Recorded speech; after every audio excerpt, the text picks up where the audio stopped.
Baik. Bismillahirrahmanirrahim. Assalamualaikum warahmatullahi wabarakatuh. Alhamdulillahirabbil alamin. Allahumma shalli wa sallim ala Muhammadin. Asyhadu an la ilaha illallah wahdahu la syarikalah wa asyhadu anna Muhammadan abduhu wa rasuluhu alladzi la nabiyya ba'dah. Rabbi shrah li sadri wa yassir li amri wa hlul 'uqdatam min lisani yafqahu qawli amma ba'du. Alhamdulillah, Bapak Ibu yang dirahmati oleh Allah, kembali kita akan melanjutkan kegiatan kita yang pada kesempatan malam hari ini eh, sudah berlangsung di pertemuan yang ketiga, dan materi pada kesempatan malam hari ini adalah materi tentang bekam. Sebelum saya menjelaskan tentang bekam, saya harus meyakini dulu gitu ya bahwa yang hadir di sini semuanya minimal sudah pernah berbekam atau bahkan sudah sering, bukan sering berbekam lagi tapi sering membekam. Kalaupun memang belum jadi pembekam, tapi setidaknya saya yakin di sini sudah pernah berbekam. Walaupun baru sekali seumur hidupnya, tapi saya yakin sudah pernah berbekam. Makanya ingin belajar bekam. Itu keyakinan saya. Dan mudah-mudahan dari pertemuan kita bisa memperdalam tentang bekam ini. Nah, sebelum kita memulai, karena untuk teknis bekam saya yakin sudah banyak referensi, sudah banyak yang diketahui juga, maka yang akan saya mulai di pertama kali adalah ini. Bagaimana cara menjadi terapis bekam sunnah, ya. Dan yang pertama harus kita terapkan ketika kita ingin menjadi seorang terapis bekam sunnah adalah adabnya, attitude-nya. Karena setinggi apapun ilmu kita, sebesar banyak apapun pengetahuan kita, seluas apapun pengalaman kita, tapi ketika attitude kita jelek, maka kita tidak layak dikatakan sebagai seorang terapis bekam sunnah. Karena yang namanya terapis bekam sunnah itu ya otomatis attitude-nya harus attitude sesuai sunnah. Ya. Jangan memiliki attitude-attitude yang justru tidak disyariatkan, apalagi menyelisihi syariat gitu ya. Nah, itu yang tidak kita harapkan. Makanya di sini untuk mengawali materi bekam, saya ingin refresh kembali, mereview kembali tentang bagaimana attitude kita sebagai seorang terapis bekam sunnah. Yang pertama jelas mengutamakan tauhid. Dalam hal mengutamakan tauhid ini bukan berarti kita mengajarkan kepada pasien-pasien kita tentang tauhid, bukan, tapi setidaknya kita mengarahkan bahwa yang pertama, kesembuhan itu mutlak Allah yang memberikan, bukan kita.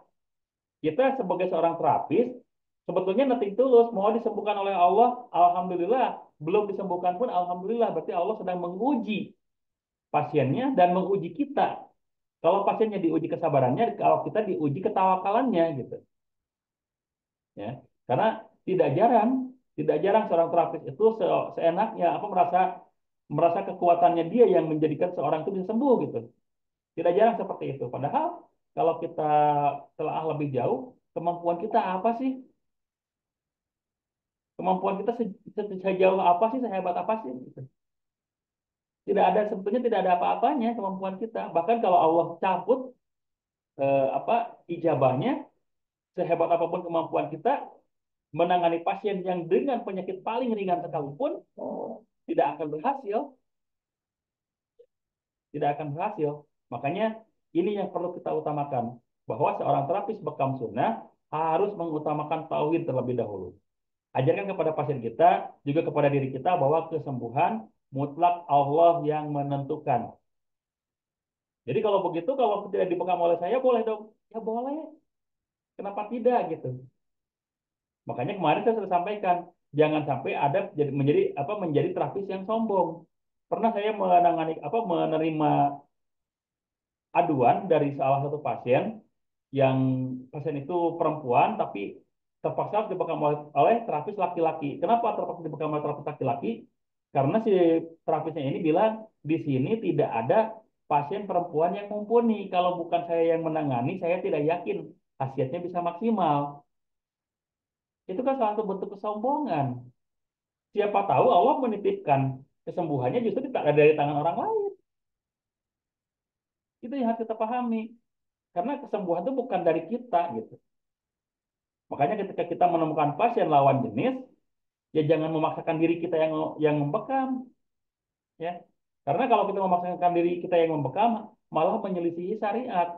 Di dalam syariat Islam jelas, jangankan melihat auratnya, melihat wajahnya pun sebagai seorang pria, kita melihat wajah perempuan, kita harus menundukkan pandangan, ghudul basar. ini malah sengaja melihat auratnya. Yang namanya membekap kan tidak mungkin tidak melihat aurat, bahkan tidak mungkin tidak menyentuh, pasti menyentuh. Dan yang pasti pandangannya pasti ke bagian yang akan dibekam, dan itu pasti aurat. Ya.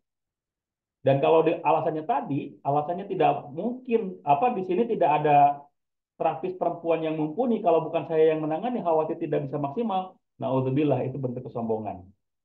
Ya, itu justru menyelisihi tauhid, menyelisihi syariat. Karena yakin bahwa Allah yang menyembuhkan. Ya, wa idza maritu fahuwa yakin. Ya, ya, intinya ke arah sana. Ya. Yang pertama, yang kedua mengamalkan sunnah. Seorang terapis bekam sunnah itu ya minimal, minimal kita amalkan sunnah-sunnah yang dicontohkan oleh Rasulullah yang paling gampang. Tahajudnya, duhanya, saum sunnahnya, ya walaupun tidak rutin gitu ya, tapi setidaknya kita sering mengamalkan itu. Jadi ketika kita bertemu dengan pasien, memberikan apa saran untuk menjalankan ibadah sunnah, kita pun karena memang kita sudah biasa menjalankan itu, jadi pasien kita pun percaya bahwa yang kita sampaikan itu bukan omongan belaka, bukan omon-omon aja, tapi sudah benar-benar dilakukan oleh kita gitu. Ya, amalkan sunnah yang paling bisa kita lakukan. Ya kalau kayak tadi ya, sholat-sholat sunnah, saum-saum sunnah kan kita sering lakukan, insya Allah ketika kita memberikan saran kepada pasien-pasien kita itu akan lebih mudah. Yang berikutnya, memiliki sikap humanis bukan komersial. Nah, terus bagaimana kalau kalau seorang terapisnya menerapkan tarif? Ingat, tarif di sini bukan berarti komersialitas, bukan. Tapi tarif di sini adalah akad di awal. Karena sebetulnya kalaupun sudah ada tarif, seorang terapis yang mengamalkan bekam sunnah itu tidak memaksakan kepada pasiennya harus harus sekian, tidak.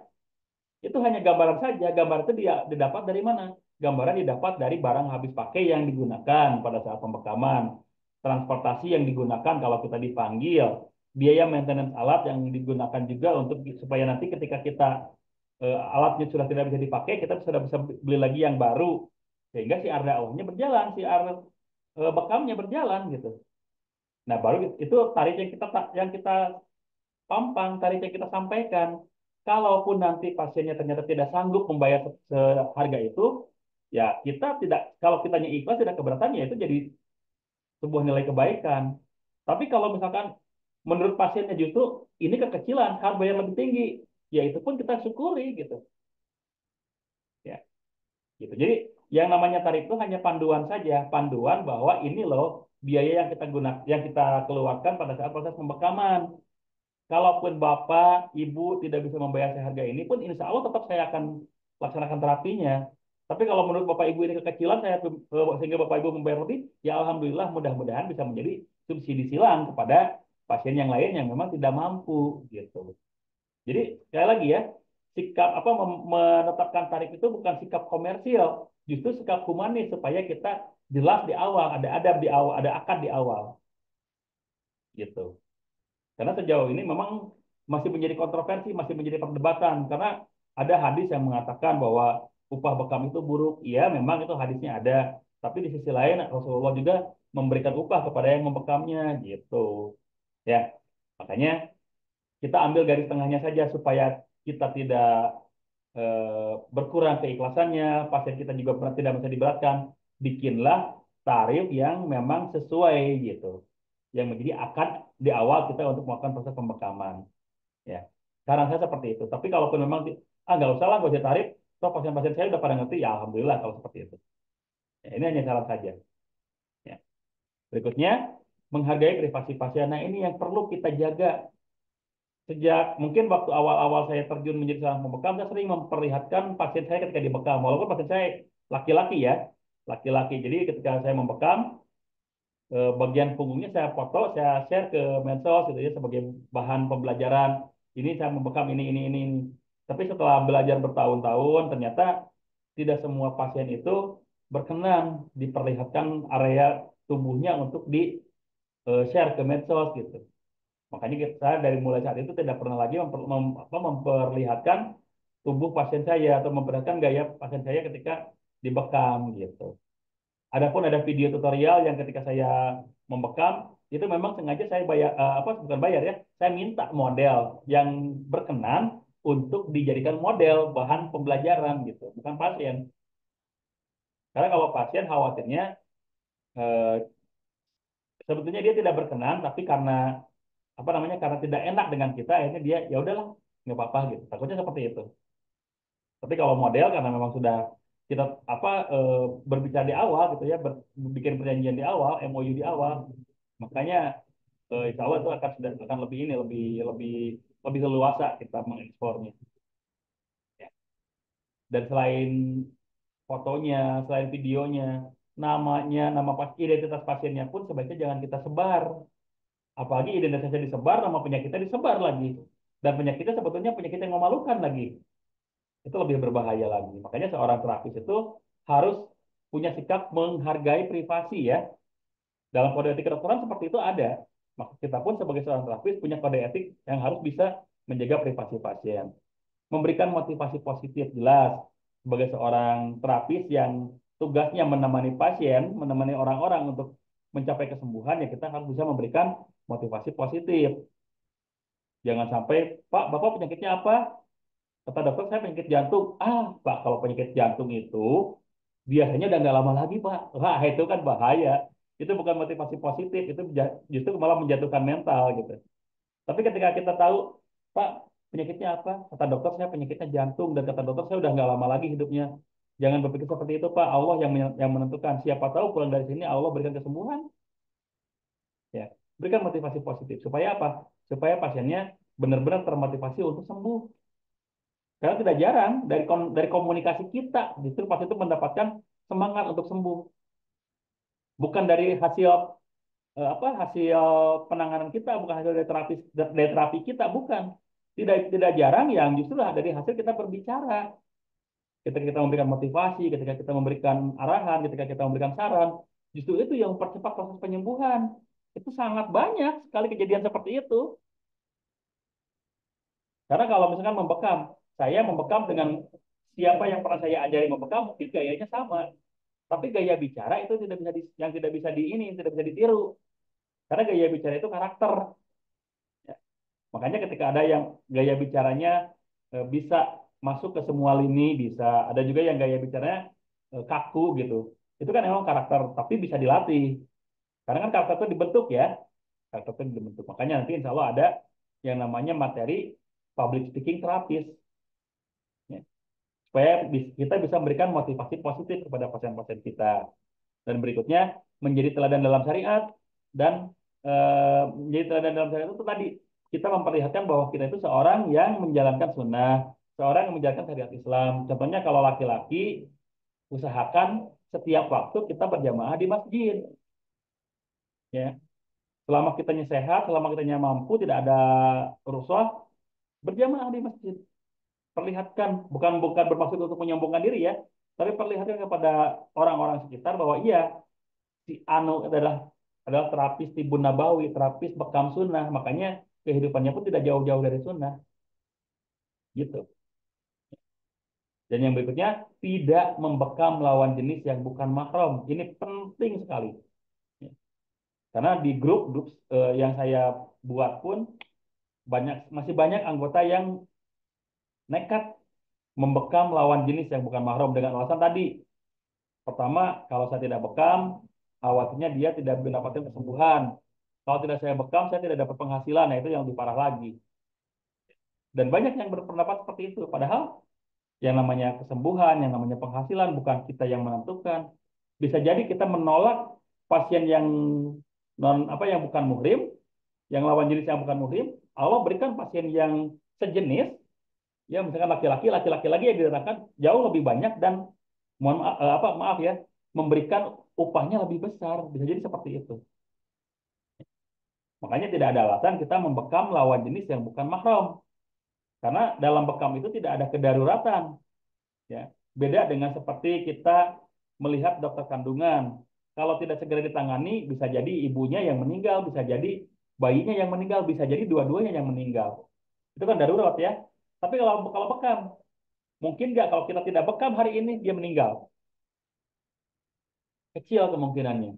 Bahkan hampir tidak ada kemungkinan sampai sejauh itu. Ya. Kalau kita tidak bekam hari ini, pasiennya akan bertambah parah. Kecil kemungkinan juga itu terjadi.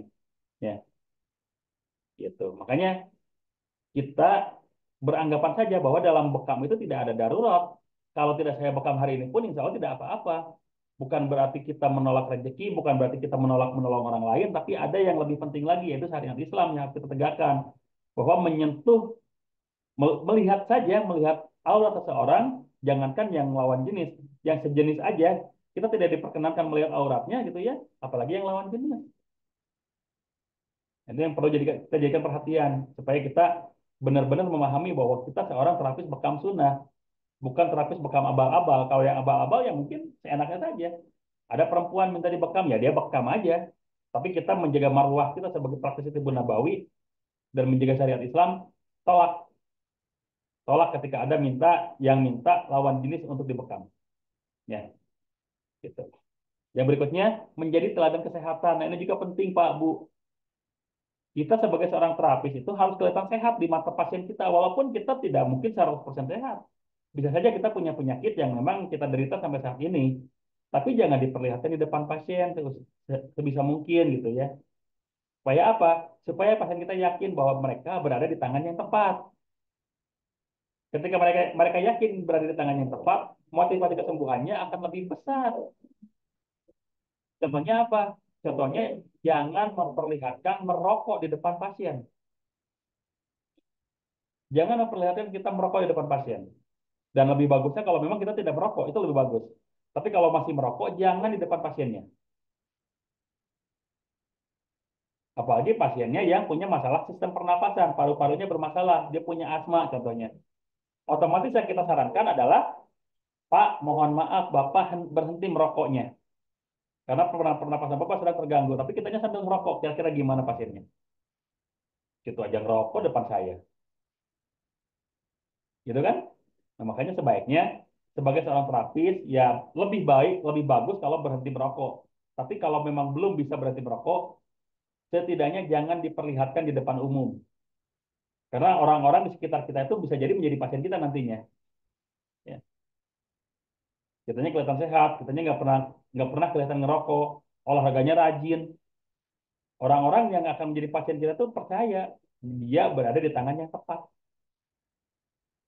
Jangan sampai menyepelekan, bekam-bekam aja.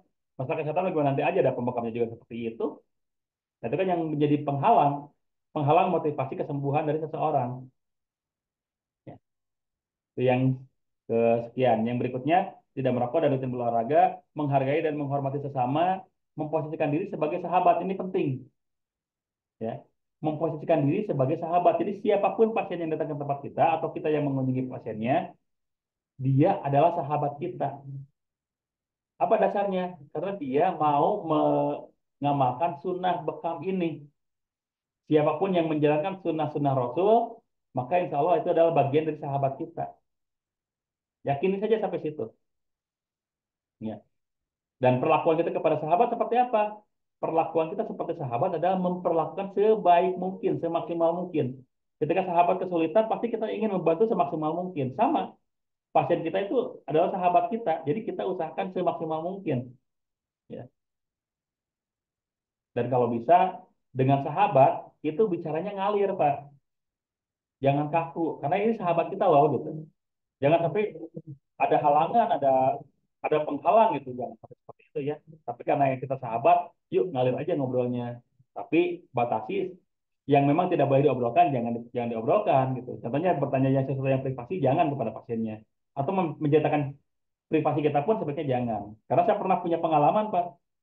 Saya datang ke tempat cukur, ya. Saya datang ke tempat cukur, awalnya ngobrol biasa, tapi lama-lama si tukang cukurnya membicarakan dirinya sendiri sampai aib-aibnya saya tahu, padahal baru ketemu hari itu. Ya. Memang maksudnya sih bagus, ingin membuka percakapan mungkin dengan saya gitu supaya lebih lebih mengalir gitu dengan konsumennya. Tapi yang seperti itu kan jangan dibicarakan. Masalah rumah tangganya, masalah dengan orang tuanya, dia katakan ke saya semuanya. Padahal dalam hati saya kan nggak perlu tahu itu.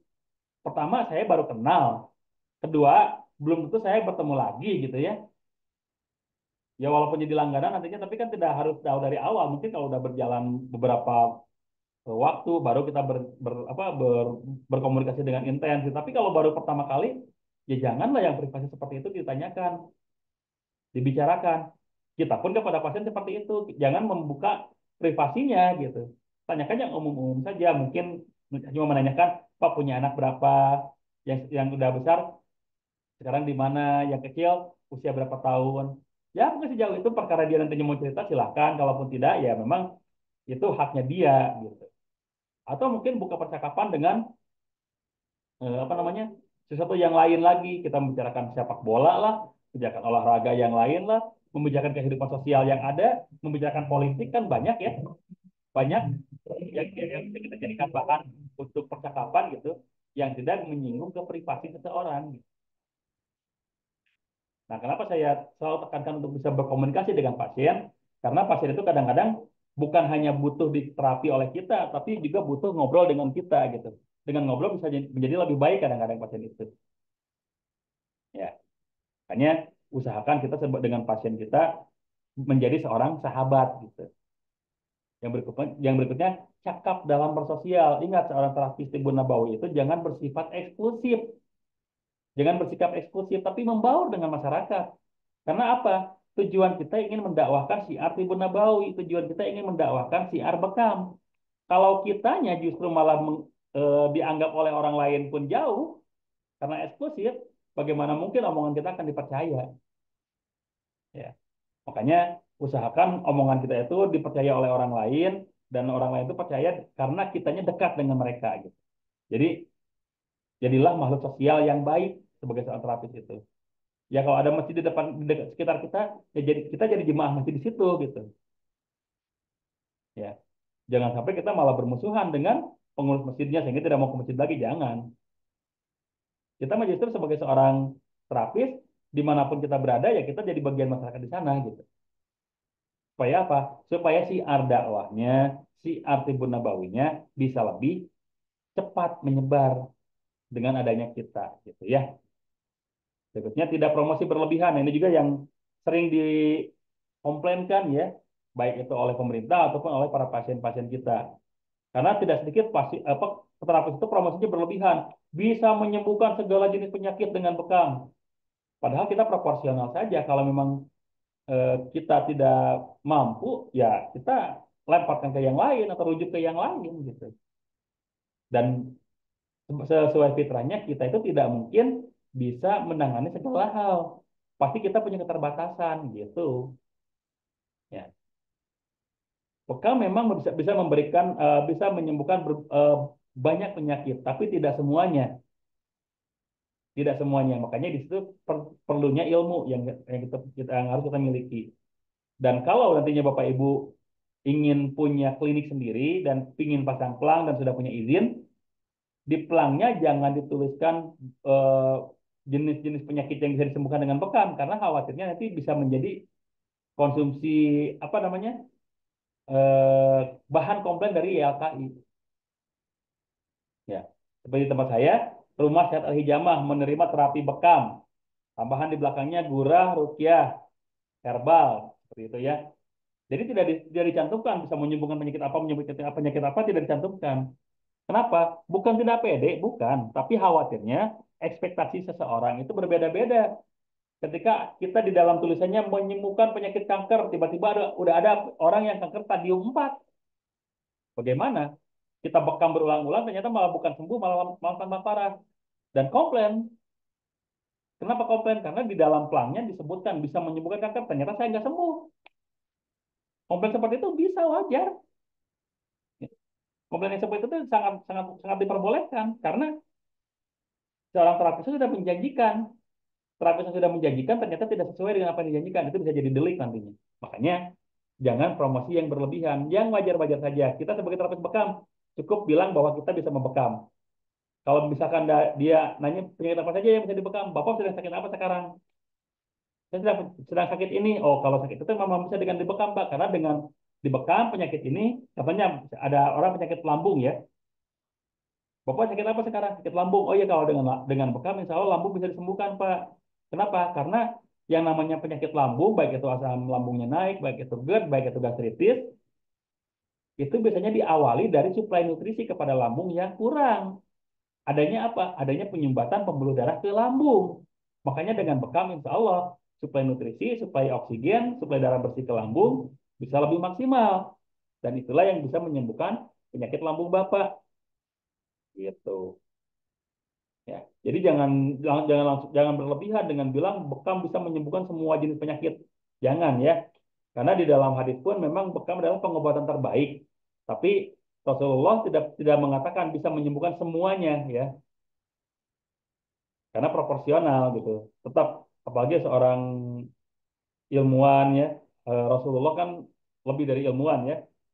Seorang Rasul pasti punya pemikiran yang lebih dari kita karena bukan dibimbing oleh akal tapi dibimbing oleh wahyu gitu.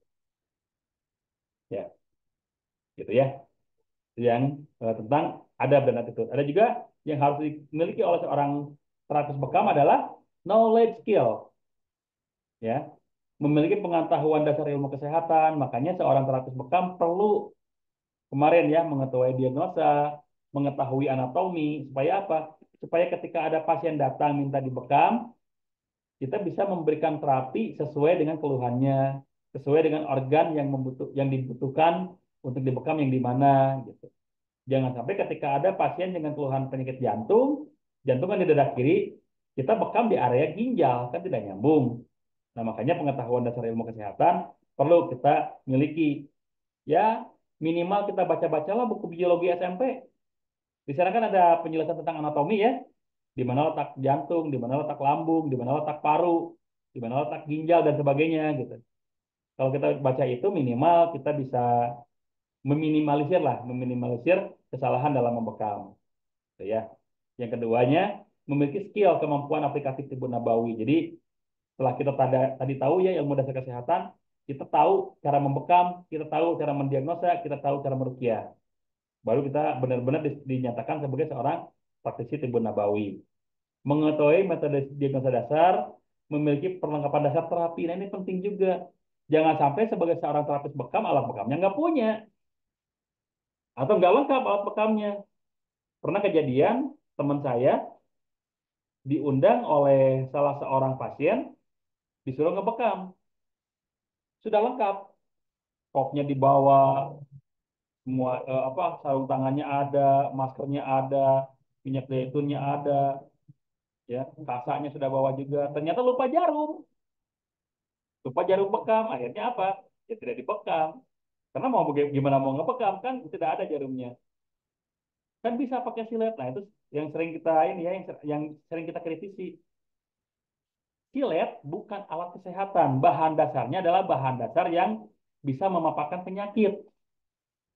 Bahan dasarnya bukan dari silver, ya, bukan dari stainless untuk silet itu. Jadi sekali kena darah aja sangat mungkin itu bisa nempel di bagian ujung siletnya.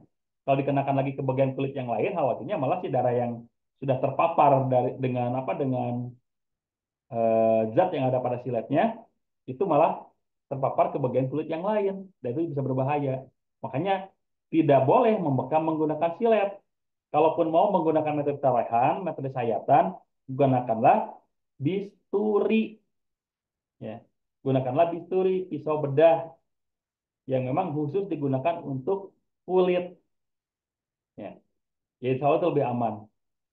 Nah, kalau jangan sampai seperti kejadian teman saya, lupa lupa bawa jarum, akhirnya tidak membekam, cuma mijat-mijat aja, cuma dipijat akhirnya. Karena perlengkapan dasar terapinya tidak dimiliki. Tapi kita sebagai seorang terapis, makanya kita persiapan dari rumahnya harus benar-benar maksimal. Ya, memiliki kemampuan komunikasi yang baik karena tadi pasien kita itu adalah orang yang mungkin ingin kita ajak bicara, menjadikan pasien sebagai sumber ilmu bukan sebagai sumber penghasilan, ya. Jadi seorang terapis itu punya skill, punya legalitas dan punya manajemen itu yang perlu kita miliki nantinya. Ya, insya Allah nanti kita akan jelaskan ini. Yang berikutnya, dasar kita melaksanakan bekam adalah melaksanakan sunnah. Saya yakin kalau ini sudah pada tahu ya. Jadi ada satu hadis Ma mararta lailatu asra bi malai ila qalu ya Muhammad mur umataka bil hijamah. Tidaklah aku berjalan di hadapan para malaikat pada malam aku diisrakan kecuali mereka berkata, wahai Muhammad, perintahkanlah umatmu berbekam. Jadi ini pada peristiwa Isra Mi'raj. Nah, jadi pada peristiwa Isra Mi'raj itu sebetulnya bukan hanya perintah salat yang turun kepada Rasulullah, tapi perintah berbekam itu turun kepada Rasulullah. Hanya saja ketika perintah sholat turun, itu Allah yang langsung menyampaikan tanpa perantara malaikat, tapi Allah yang menyampaikan. Tapi ketika syiar bekam, itu sengaja Allah memerintahkan malaikat yang menyampaikannya. Kenapa? Karena kalau Allah yang langsung menyampaikan, hukum bekam nantinya akan jadi wajib. Makanya Allah Maha Kuasa, Allah Maha Mengetahui, jadi cukup para malaikat aja yang memberikan perintah tentang bekam supaya hukumnya tidak wajib. Ya, hukumnya tidak wajib. Bayangkan kalau misalkan kita wajib berbekam, misalkan wajib berbekam sebulan sekali, kalau kita tidak dibekam, dosa. Ya. Atau misalkan di bulan ini kita tidak memungkinkan untuk dibekam, bulan depannya pun masih sama kondisi kita tidak memungkinkan dibekam. Tapi karena wajib dibekam harus ada kodok nantinya. Makanya Allah Maha Mengetahui ya, Allah Maha Bijaksana. Akhirnya Allah perintahkan para malaikat untuk memberikan contoh kepada Rasulullah tentang berbekam. Dan kalau menurut logika kita saja, malaikat itu terbuat dari cahaya, malaikat itu terbuat dari nur. Mana mungkin mereka bisa dibekam? Mana mungkin mereka punya darah? Tapi karena perintah Allah bahwa contohkan kepada Muhammad ini seperti ini bekam, maka mereka mencontohkan. Akhirnya Rasulullah pun membawa contoh itu kepada para sahabat. Ini titik bekam ada yang seperti ini dan seperti ini yang dicontohkan oleh para malaikat. Ya. Jadi kalau kita lihat sejarahnya, bekam itu sebelum Rasulullah lahir sudah ada, ya. Tapi disempurnakan oleh Rasulullah pasca Isra Mi'raj. Pasca Rasulullah melihat bagaimana cara membekamnya para malaikat. Makanya yang tadinya mungkin titiknya sembarangan, tapi Rasulullah mencontohkan titiknya ini. Dan akhirnya jadilah titik sunnah yang dicontohkan oleh Rasulullah. Dan khasiatnya luar biasa. Khasiat dari titik sunnah bekam itu luar biasa. Satu titik saja bisa sampai 72 jenis penyakit yang bisa disembuhkan. Satu titik saja di Al-Captivain, di Al-Kahil, itu bisa puluhan jenis penyakit yang bisa disembuhkan. Ya. Makanya itu salah satu keajaiban bekam yang dicontohkan oleh Rasulullah. Dan dasar kita melaksanakan bahwa bekam ini adalah sunnah, dasarnya ini bahwa Rasulullah membawa risalah bekam ini pada saat Isra Mi'raj. Makanya kemarin waktu Isra Mi'raj saya mengajak teman-teman, yuk kita jadikan tanggal 27 Rajab sebagai Hari Bekam Internasional untuk memperingati bahwa bekam itu dia diturunkan risalahnya pada saat Isra Mi'raj. Ya. Kemudian ini juga dalam hadis Bukhari Muslim ya, khairu ma tadawaitum bil hijamah, sesungguhnya pengobatan yang terbaik adalah hijamah bekam. Asyifa'u bisalata tarbatin asal seperti mikyam au kaitin nar wa ini anha umati anil kai. Jadi Rasulullah dalam Sahih Bukhari juga menyatakan kesembuhan ada dalam tiga hal yaitu minum madu, berbekam dan kai. Tapi aku melarang umatku melakukan kai. Berarti cuma dua, minum madu dan berbekam.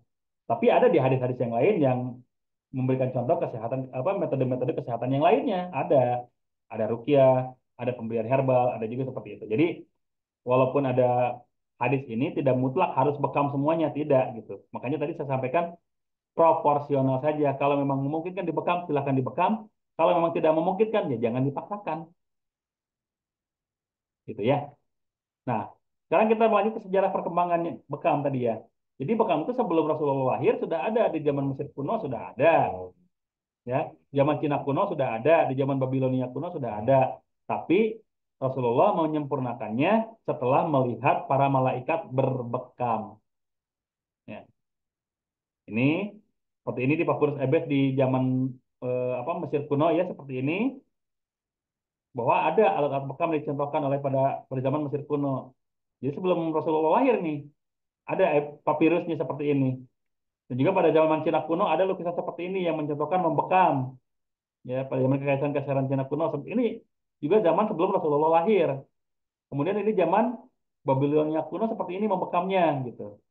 Ya. Ini juga sama, jauh sebelum Rasulullah lahir.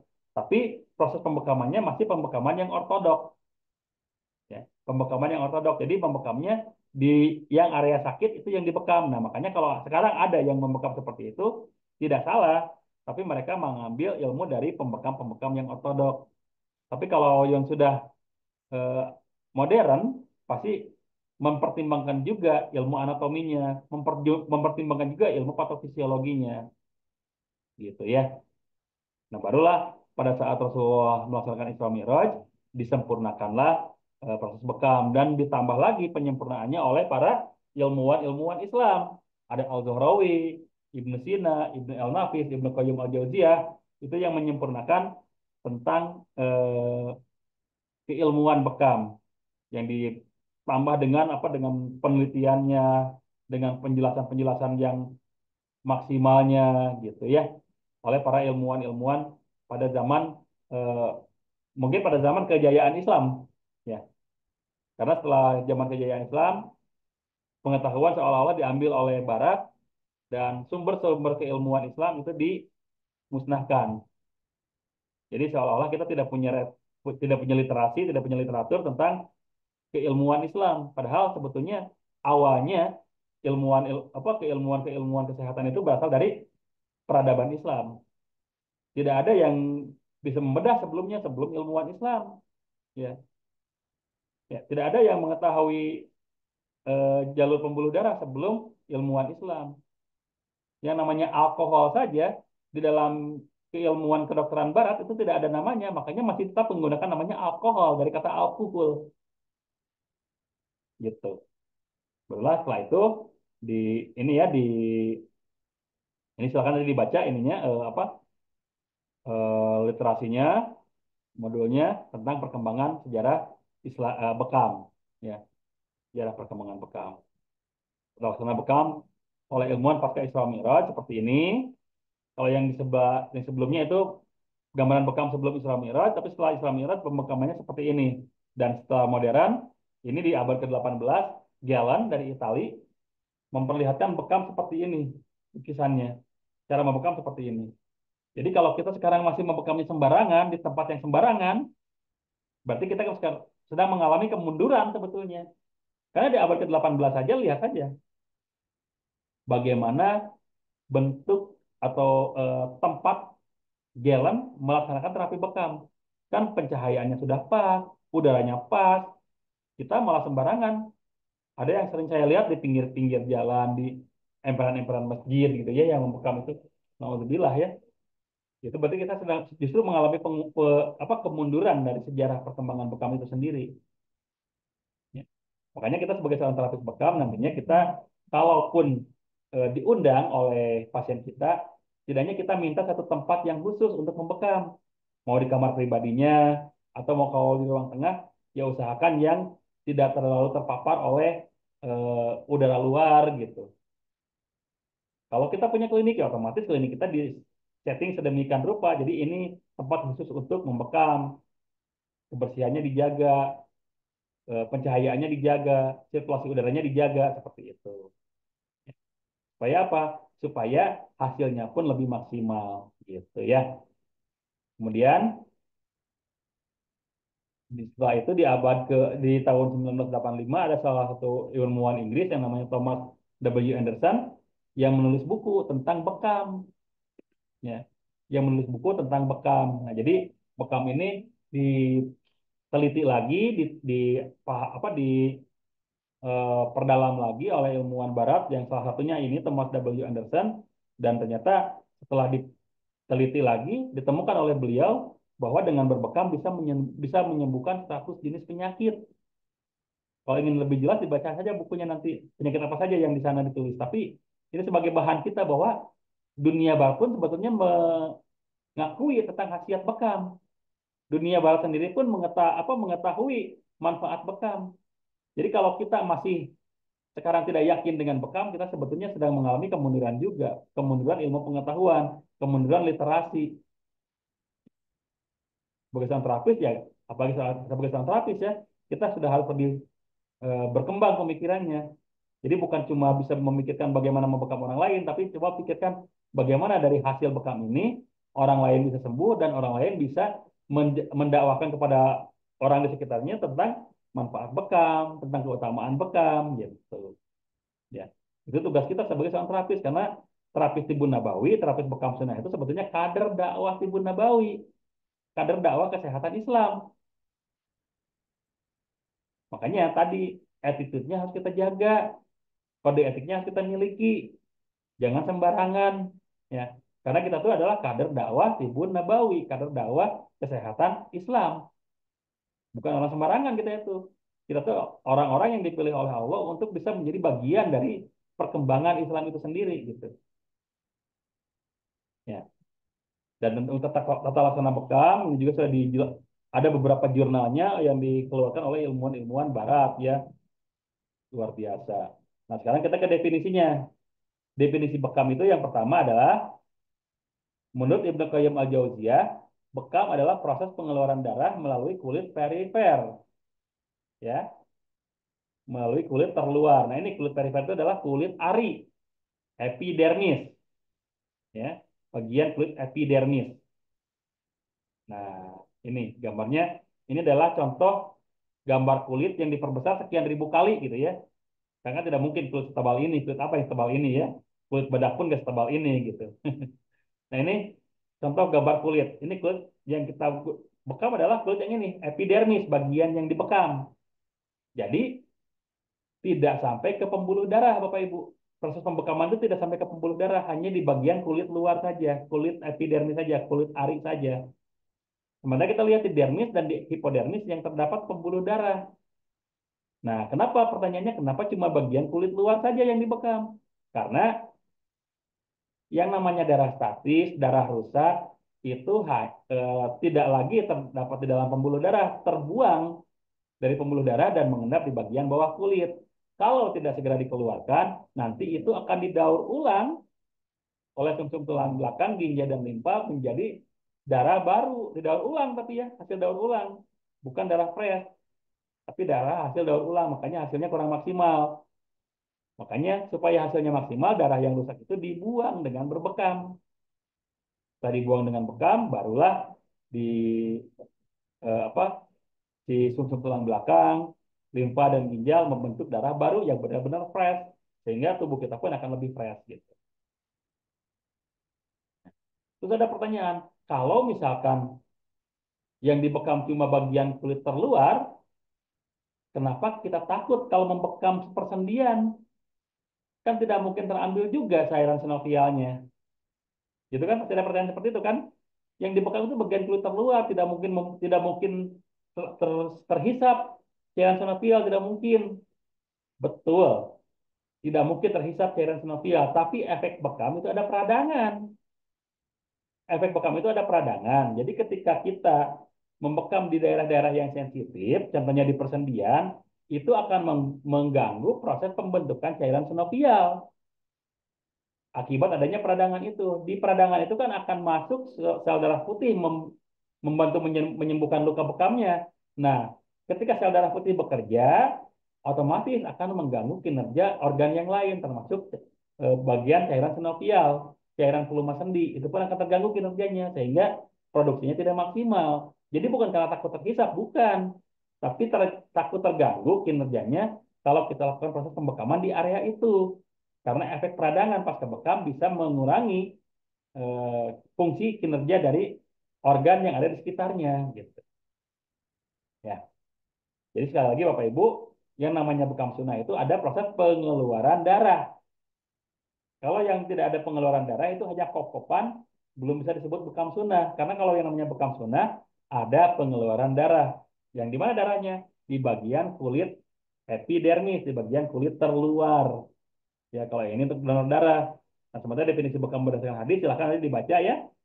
Eh, Panjang, tapi yang jelas tadi ada yang eh, menjelaskan bahwa bekam itu adalah pengeluaran darah pada bagian kulit terluar, kulit perifer gitu. Nah, ini contoh darah bekam dengan contoh darah fresh. Kalau contoh darah bekam itu pertama warnanya lebih pekat, kekentalannya lebih kental, aromanya tidak terlalu berbau, beda dengan darah segar. Ya, kalau darah segar itu baunya bau khas darah. Kenapa? Karena masih mengandung sel darah putih. Tapi kalau darah bekam itu tidak berbau khas, ya, tidak berbau khas darah, baunya baunya bau toksin saja gitu. Ya. Beda dengan darah bersih. Makanya kalau ketika kita mendapati yang kecelakaan di jalan gitu ya, banyak keluar darah kan ada bau anyir, bau amis gitu ya. Nah itu memang ada sel darah putih di situ yang membuat aroma seperti itu. Tapi ketika darah bekam, sebanyak apapun keluarnya kan tidak terlalu berbau amis, baunya beda. Ya, nah makanya kalau ada yang menanyakan apakah lebih baik donor darah atau berbekam, sebaiknya sih berbekam dulu baru donor darah. Bekam 1 hari 2 hari atau 3 hari sebelumnya baru donor darah. Supaya apa? Supaya yang didonorkan itu benar-benar darah fresh, hasil recovery sum-sum tulang belakang pasca proses pembekaman. Jadi benar-benar fresh darahnya, tidak bukan darah hasil daur ulang gitu. Ya, jadi gitu.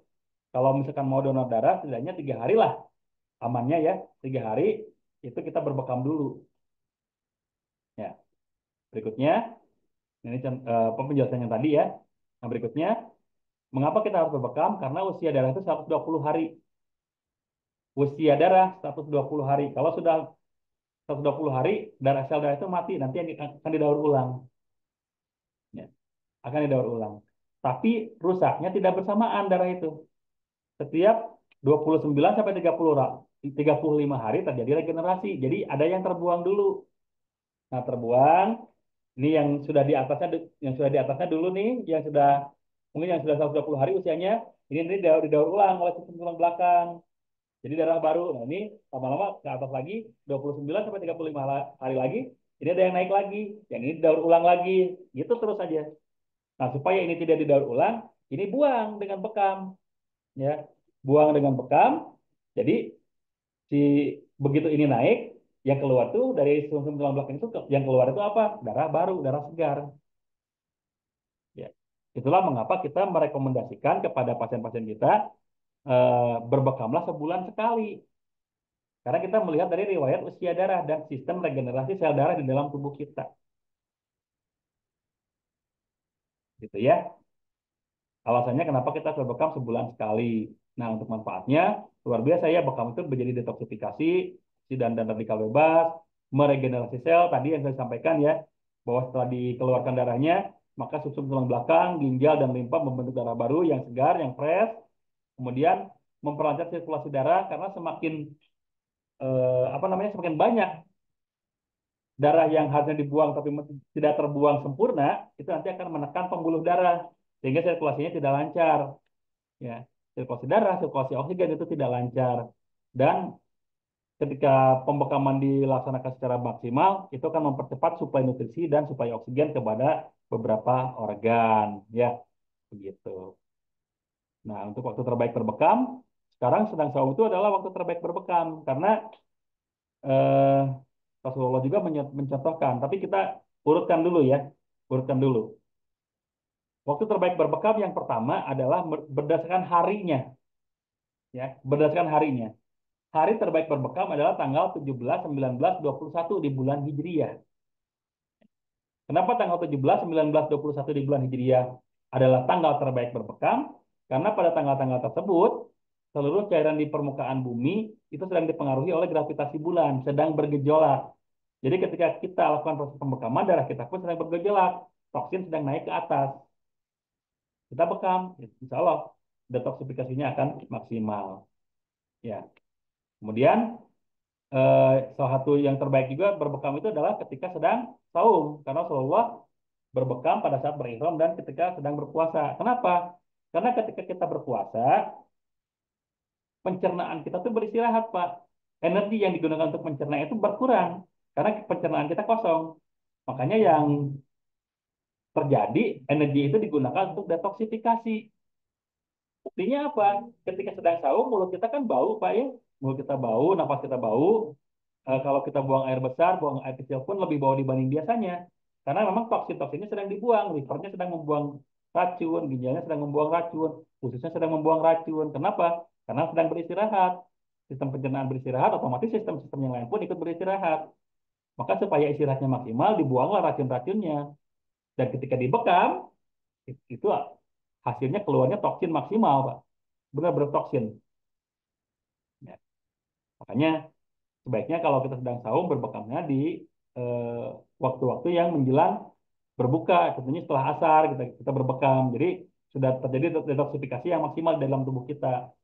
Kalau tidak memungkinkan setelah asar, yang minimal setelah duhur lah, ya setelah duhur. Jangan terlalu pagi, karena kalau terlalu pagi itu sedang bekerja, masih bekerja pencernaannya. Tapi kalau sudah siang, pencernaan sudah istirahat, tubuhnya sedang benar-benar mengalami recovery, mengalami detoksifikasi, silahkan bekam di waktu siang pada saat bulan puasa. Di saat bukan bulan puasa pun baiknya berbekam siang baiknya ketika tubuh sedang panas ya. Ini seperti kata Ibnu Sina, perbaikan waktu terbaik bekam adalah antara zuhur sampai asar karena suhu tubuh sedang panas, pembuluh darah sedang mengembang, darah sedang bergejolak dan toksin naik ke permukaan dan itu adalah detoksifikasi terbaik ya begitu. Nah untuk kinerja bekam nanti silakan tinggal dibaca saja. Ini ini saya yakin udah pada tahu ya bagaimana bekam melaksanakannya. Nah, ini nanti besok kita mulai masuk kepada teknis berbekam dan bagaimana menentukan titik bekam. Sekarang saya akan mulai masuk dulu kepada pertanyaan karena sudah ada yang masuk nih 3 chat. Apakah itu pertanyaan atau bukan? Tapi kalau memang belum pertanyaan, silakan yang mau bertanya dipersilakan. Kita mulai masuk ke pertanyaan ya. Saya minum dulu izin Bapak Ibu.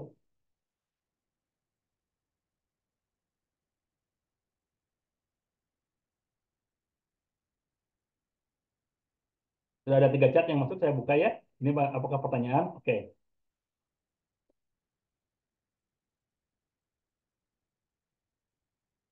Eh, ada yang menafikan dalil-dalil bekam. Kalau bekam, bekam saja tidak usah bawa-bawa sunnah. Pertanyaannya bagaimana menjelaskan orang semacam itu? Ya kita tidak bisa tidak bisa menafikan hal itu Pak ya, karena kita mengetahui bekam itu kan bukan dari keilmuan Cina, bukan dari keilmuan Mesir juga, tapi kita yang mengetahui bekam yang sekarang kita pelajari adalah dari dalil-dalil yang memang Rasulullah contohkan. Jadi kalau untuk menjelaskan kepada orang semacam itu ya kita kita eh, buktikan saja salah satu hadis yang menyatakan bahwa dengan membekam di bagian al-kahil ya membekam di bagian kahil itu bisa menyembuhkan sampai 72 jenis penyakit apa saja pembekaman titik al-kahil itu bisa menyentuh 5 meridian tubuh apa saja jantung paru lambung limfa dan liver itu lima meridian tubuh yang 5 organ tubuh yang tersentuh ketika kita uh, membekam titik al-kahiyah satu titik aja.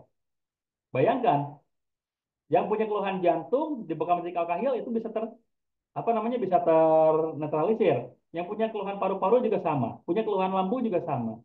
Dan sebetulnya itu sudah bisa kita jadikan dalil, Pak. Dari mana saya bisa mengambil dasar itu? Karena Rasulullah mencontohkan titik bekam al-kahiyah, gitu. Ya. Jadi kalau untuk yang menafikan dalil, ya mungkin mereka tidak suka dengan sunnah, gitu.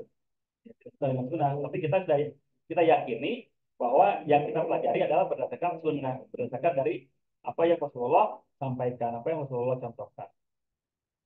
Jadi silakan Bapak pelajari secara ilmiah titik-titik bekam yang dicontohkan oleh Rasulullah, sampaikan kepada orang itu khasiatnya seperti apa, gitu Pak. Itu saya rasa itu yang terbaik seperti itu Pak, dengan memberikan bukti gitu, ya, dengan memberikan bukti. Kalau stroke baiknya sebulan berapa kali dan di mana saja titiknya. Oke, untuk masa titiknya soalnya kita bahas besok ya. Tapi kalau untuk yang stroke karena biasanya penderita stroke itu tensinya tinggi, maka boleh kita lakukan proses pembekaman sebulan 2 kali, sebulan 3 kali boleh untuk yang stroke. Untuk mempercepat apa? Untuk mempercepat proses penyembuhan ya.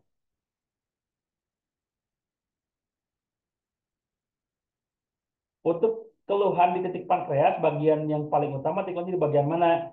Jadi yang berhubungan dengan pankreas, Bu. Pankreas letaknya di mana? Coba pankreas letaknya di mana? Pankreas itu letaknya di bagian liver, di belakang liver ya. Maka ambil titik liver, tarik ke belakang, ke punggung, nah di situlah titik pankreas. Ya, di situlah titik pankreas, Bu. Jadi kita makanya tadi saya sampaikan kita harus minimal tahu dulu bagaimana eh, organ tubuh seseorang itu kita tahu gitu. Organ tubuh manusia itu kita tahu. Ya minimal dari belajar buku-buku biologi SMP lah minimal. Di mana sedang menjelaskan anatomi. Jadi oh pankreas itu di situ letaknya. Kita ambil sejajar garis lurus ke belakang di punggung dan sejajar dengan pankreas tadi bekam di situ. Ya, gitu. Bagaimana cara menjawab pertanyaan orang bekam itu sunnah, tapi pekerjaan yang paling buruk adalah membekam dan makruh. Nah, sekarang ini pertanyaannya, emang emang ada sunnah yang makruh gitu? Emang ada sunnah yang buruk gitu? Ya, satu pertanyaan itu aja sudah bisa menyangkal apa sebetulnya. Sunnah apa yang buruk gitu aja, ya. Sunnah apa yang buruk gitu. Saya rasa sampai saat ini tidak ada yang namanya sunnah yang dikatakan buruk, tidak ada, ya, tidak ada. Bahkan poligami sekalipun yang memang tidak disukai oleh banyak orang, tapi tetap tidak bisa katakan buruk, ya. Bekam itu jelas sunnah, tapi kenapa justru ada orang yang mengatakan makruh, sementara merokok yang jelas-jelas makruh, tapi ada yang membolehkan. Menteri atau untuk bisnis. Nah ini perbedaan kita sebagai seorang terapis tibun nabawi dengan non tibun nabawi, ya. Kalau kita mentariknya tadi sesuai dengan yang disampaikan oleh saya tadi ya di awal sebagai akad awal, sebagai gambaran awal bahwa kita untuk apa untuk gambaran barang habis pakainya sekian, kemudian eh, biaya maintenance alatnya sekian, transportasinya sekian, itu wajar Pak.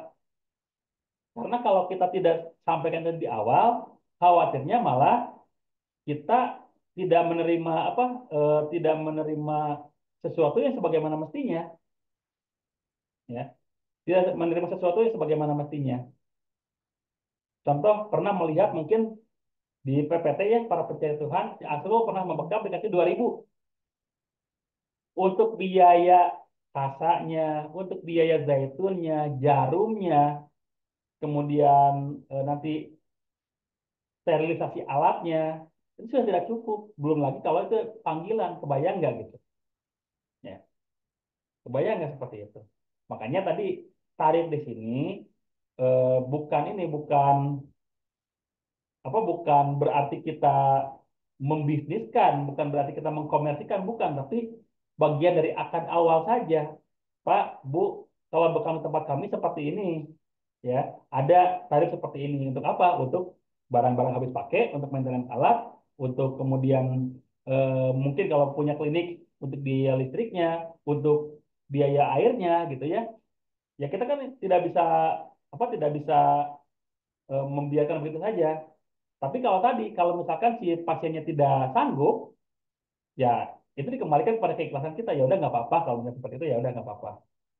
Tapi kalau menurut pasiennya itu kekecilan bahkan pasiennya ingin membeli lebih juga alhamdulillah gitu saja. Ya. Jadi tadi ya Pak ya bekam itu sunnah dan memang upah bekam ada yang mengatakan buruk.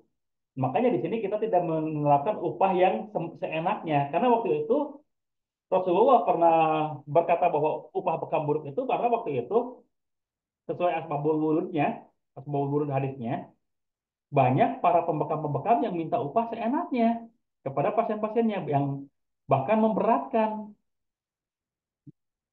Nah, begitu Rasulullah dibekam oleh sahabat, memberikan upah yang layak. Artinya apa? Ya kalau memang itu buruk, Rasulullah tidak akan memberikan itu, ya, tidak akan memberikan itu gitu. Karena buruk tidak layak dimakan misalkan, tidak layak dimakan. Tapi Rasulullah memberikan dan layak. Nah, makanya kita pun mentarikkan selayak mungkin saja. Tidak memberatkan kepada pasiennya, juga tidak merugikan kepada diri kita. Jangan sampai ketika nanti kita membekam, ternyata yang kita hasilkan tidak seberapa. Ketika kita mau beli lagi alat-alat bekam, tidak punya lagi. Akhirnya apa? Syiar dakwah bekamnya terhenti di kita. Ya. Berhenti di kita. Kita berhenti lagi mensiarkan tarif, mensiarkan dakwah bekam. Kenapa? Karena tidak ada barang yang bisa kita gunakan. Tidak cukup budgetnya untuk bisa membeli lagi alat yang sebagai sarana dakwah kita gitu. Ya. Makanya tadi karena Rasulullah memberikan upah yang layak kepada pembekamnya, maka kita pun persiapkan tarif yang layak untuk kita bisa menjalankan syiar Tibun Nabawi ini, Pak. Ya. Apakah sebelum bekam sebaiknya ditopung dulu? Mau ditopung dulu, mau dipijat dulu, mau direfleksi dulu, itu sebetulnya baik-baik saja semuanya. Selama kondisi tubuhnya memungkinkan. Ya, mau di Yumeho dulu, mau di Zamatera dulu, mau di PAZ dulu, di PAS dulu, sebetulnya bagus. Ya, sebetulnya bagus. Ya.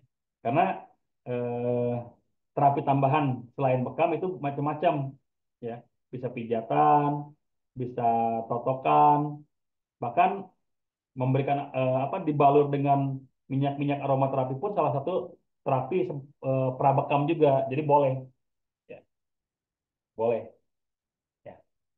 Jadi bukan sebaiknya karena bisa jadi ada orang itu justru nyaman ditopung setelah dibekam. Ada juga yang memang enaknya sebelum dibekam ada. Jadi eh, tidak ada kata sebaiknya kalau untuk itu ya sesuaikan saja dengan kondisinya. Kalau memang kondisinya memungkinkan sebelumnya silakan sebelumnya. Tapi kalau memang memungkinkannya setelahnya ya setelahnya saja, gitu ya. Batasan umur nggak untuk yang dibekam? Secara secara anatomi sebetulnya tidak ada. Cuma kita melihat kepatasan saja. Ya, kita melihat kepatasan saja. Jadi yang pertama, umur di sini itu bukan umur secara angka. Karena kalau umur secara angka itu relatif ya. Ada yang usianya 80 tahun. Tadi saya membekam yang usianya hampir lebih 80 tahun tapi masih fresh.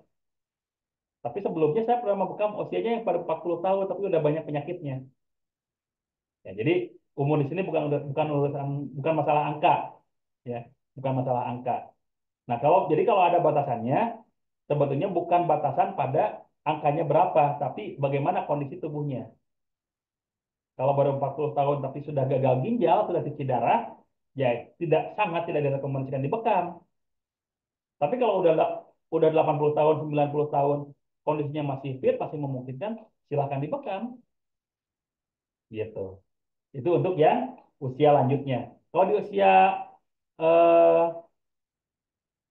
kalau di usia ini di usia yang apa namanya di usia yang bawahnya, yang masih kecilnya, kita juga harus ketahui dulu organ tubuh anak kecil itu masih bagus, ya. Di bawah 5 tahun itu organnya masih bagus, kecuali kalau ada penyakit bawaan ya. Tapi secara fitrah organnya masih bagus, jadi belum membutuhkan penetrasi apapun. Bahkan kalau sakit pun sebetulnya belum membutuhkan obat yang sifatnya sintetis, ya. Hanya perlu nutrisi-nutrisi tambahan saja kalau untuk anak kecil, termasuk bekam. Bekam juga sebetulnya untuk anak-anak di bawah 5 tahun belum diperlukan karena pertama organnya masih bagus. Yang kedua, mungkin anaknya belum siap. Tapi kalau misalkan udah siap, sebagai bahan pembelajaran, sebagai bahan pelatihan, silakan dibekam. Cuma untuk anak-anak di bawah 5 tahun, pembekamannya cukup beberapa titik saja, cukup beberapa tusukan saja, hanya sebagai perkenalan saja. Begitu Pak ya. Jadi bukan umurnya itu bukan dilihat dari angka, tapi dilihat dari kondisinya. Gitu. Bolehkah kita membekam di area sakit? Tadi sudah disampaikan ya. Pembekam-pembekam zaman ortodok, zaman dulu itu memang membekam di area yang sakitnya, Pak. Ya, memang membekam di area yang sakit. Dan itu sama Rasulullah pun tidak disalahkan. Ya, Rasulullah pun tidak menyalahkan itu. Tapi Rasulullah mencontohkan titik pembekaman-pembekaman yang efektif. Ya, titik pembekaman yang efektif. Contohnya tadi di Al-Kahil, Al-Katifain, Al-Fdain, Al-Warik gitu ya. Nah, makanya eh, membekam di area yang sakit tidak dilarang, boleh selama bukan di titik-titik yang dilarang. Dan kalau kita akan bahas besok titik larangan bekam di mana saja. Ya, sabar, sabar ya. Gitu. Jadi pertanyaan boleh atau tidak? Boleh, ya, boleh membekam di area yang sakit. Tentunya eh, dada bagian depan ini sakit nih karena mungkin habis fitness gitu ya, baru fitness, jadi agak sakit-sakit ininya ototnya supaya lebih rileks diberikan pembekaman, boleh. Atau pundaknya sakit-sakit nih karena habis ngangkut apa gitu ya, dibekam itu boleh gitu. Jadi tidak ada larangan kita membekam di area yang sakit, tidak ada larangan. Bahkan Untuk kasus-kasus tertentu memang diperbolehkan, asalkan bukan di titik yang memang dilarang. Ya, untuk darah bekam kadang-kadang berbeda warnanya. Apakah akan dibahas nanti Pak? Saya banyak temuin kadang darah itu ada putih-putihnya, ada yang berminyak, ada yang bercampur air. Nah ini eh, ada berbagai macam penyebab Bu ya. Pertama, kalau kita membekam orang-orang yang kita temui itu ternyata beda-beda darahnya, memang karena kondisi darah setiap orang itu beda, tidak bisa kita samakan pukul rata. Itu yang pertama. Yang kedua, ketika ada putih-putihnya, kadang orang menyimpulkan itu kolesterol, ya, ketika apalagi ada minyaknya. Kadang menyimpulkan itu kolesterol, padahal bisa jadi itu dari minyak yang kita oleskan pada kulit yang akan kita bekam. Bisa jadi seperti itu, Bu. Ya, makanya ada berbagai macam penyebab dan eh, untuk warna darah bekam, kekentalan darah bekam itu tidak bisa kita simpulkan secara kasat mata, ya. Tidak bisa kita simpulkan secara kasat mata. Jadi untuk mengetahuinya benar-benar detail, ya harus cek lab. Contoh, ada orang yang darahnya tuh kayak berminyak. Apakah benar kolesterolnya tinggi? Kalau disimpulkan seperti itu tidak mungkin, ya, tidak mungkin. Ini darahnya kayak bercampur air. Apakah ada penyakit lain? Ya itu tidak mungkin bisa kita tidak mungkin bisa kita analisa secara detail, Bu. Karena tadi secara kasat mata darah itu tidak bisa kita analisa secara kandungannya, tidak bisa kita analisa secara kandungannya. Untuk bisa mengetahuinya otomatis harus dengan cek lab kalau untuk apa darah, untuk kandungan darah, ya. Karena tadi darah yang berminyak, darah yang ada putih-putihnya, darah yang bercampur air, bisa jadi memang dari dalamnya memang seperti itu, bisa jadi memang kondisi dari luar. Kita mengeluarkan minyaknya terlalu banyak, sehingga ketika keluar darahnya, darah kan cairan ya, minyak itu kan memang tidak bisa bercampur dengan air, airnya seperti dari darah, padahal bukan. Saya juga banyak menemukan seperti itu, Bu, tapi saya sadar diri. Mungkin dari di awalnya saya terlalu banyak memberikan minyaknya. Ya, seperti itu. Ya. Membekam pada orang yang sama hasilnya bagus, tetapi dibekam bulan setelahnya kok ada blister, apa yang salah? Nah ini Pak, kondisi setiap orang jangankan hitungan bulan, hitungan hari saja itu bisa berbeda-beda. Sekarang kondisinya sedang fit, dicubit itu tidak membekas. Tapi ketika besoknya kondisinya lemah, kondisinya sedang capek, kondisinya sedang ada yang terasa di tubuhnya, dicubit sedikit saja kesakitannya luar biasa. Jadi kalau sekarang membekam orang ini normal-normal saja, tapi ketika bulan berikutnya ada blister, ya mungkin yang salahnya bukan cara membekamnya, karena membekamnya sama mungkin ya, tapi mungkin kondisi orangnya berbeda. Pada saat itu mungkin sedang tidak fit, pada saat itu memang mungkin sedang ada sesuatu di dalam tubuhnya yang memang terasa gitu, Pak. Itu yang pertama. Yang kedua, kan blister itu terjadi mungkin akibat kelamaan mengkop, ya, kelamaan mengkop. Nah, bisa jadi pada saat pertama di kop, si bulan pertama nih di kop si pasien ini eh, struktur kulitnya sedang baik-baik saja. Tapi di bulan kedua dengan waktu yang sama bisa jadi juga ada perbedaan gitu. Atau mungkin mungkin sebagai terapis kita sendiri tidak sadar justru itu sudah terlalu lama mungkin karena terlalu asik ngobrol, mungkin juga macam-macam penyebab ya. Tidak sadar perasaan sama dengan waktu kemarin ternyata ini lebih lama bisa jadi seperti itu juga Pak. Ya. Jadi kesimpulannya tadi tidak kondisi seseorang itu jangankan hitungan bulan, hitungan hari saja itu sudah ada perbedaan, tidak bisa dipukul rata, tidak bisa disamakan. Gitu ya. Oke, masih ada beberapa menit lagi untuk yang bertanya silakan sebelum ditutup ya karena seperti biasa kita tidak bisa terlalu malam di bulan Ramadan ini. Kita mulainya lebih malam tapi berakhirnya tidak mungkin terlalu malam karena besoknya kita harus melaksanakan ibadah sahur bulan puasa, melaksanakan ibadah puasa juga, jangan sampai kesiangan gitu. Apalagi di Indonesia bagian tengah ya di Kendari ini di Kendari kan udah sekarang sudah masuk jam 11 sampai jam 11 malam gitu kan. Kemudian apalagi yang di Papua gitu ya, yang di Papua sekarang mungkin sudah masuk jam 12 malam, jadi tidak bisa selalu malam juga. Baik, kalau tidak ada lagi yang bertanya, mungkin untuk pertemuan malam hari ini saya cukupkan sampai di sini. Insya Allah kita akan bertemu di esok hari ya. Hari besok kita akan bertemu lagi masih di materi bekam. Insya Allah kita akan bahas tentang teknis bekam, titik bekam, kemudian titik larangan bekam. Itu kan kita bahas besok, Insya Allah ya. Jadi dipersiapkan saja kalau mau ada yang bertanya, dimulai dari sekarang ditabung pertanyaan-pertanyaannya. Mudah-mudahan besok kita bisa jadikan bahan diskusi ya. Bukan berarti saya ingin apa bukan bukan berarti saya siap menjawab, tapi mudah-mudahan bisa dijadikan bahan diskusi. Baik, itu saja mungkin Bapak Ibu yang dirahmati oleh Allah pada kesempatan malam hari ini kita tutup dulu. Mudah-mudahan Allah berikan kesehatan, Allah berikan kelancaran, kemudahan untuk kita melaksanakan acaranya di esok hari. Dan untuk mengakhiri pertemuan ini, marilah kita sama-sama bacakan doa kafaratul majelis. Bismillahirrahmanirrahim. Subhanakallahumma wa bihamdika. Alhamdulillah, asyhadu an la ilaha illa anta astaghfiruka wa atubu ilaik. Alhamdulillah. Terima kasih sekali lagi atas waktunya. Mohon maaf jika banyak kekurangan kesalahannya. Dan akhirul kalam saya tutup pertemuan ini dengan mengucapkan wabillahi taufiq wal hidayah. Assalamualaikum warahmatullahi wabarakatuh. Waalaikumsalam. Waalaikumsalam warahmatullahi wabarakatuh. Jazakallah, Ustaz. Baik, izin ditutup Bapak Ibu ya. Mohon maaf. Ya, sama-sama.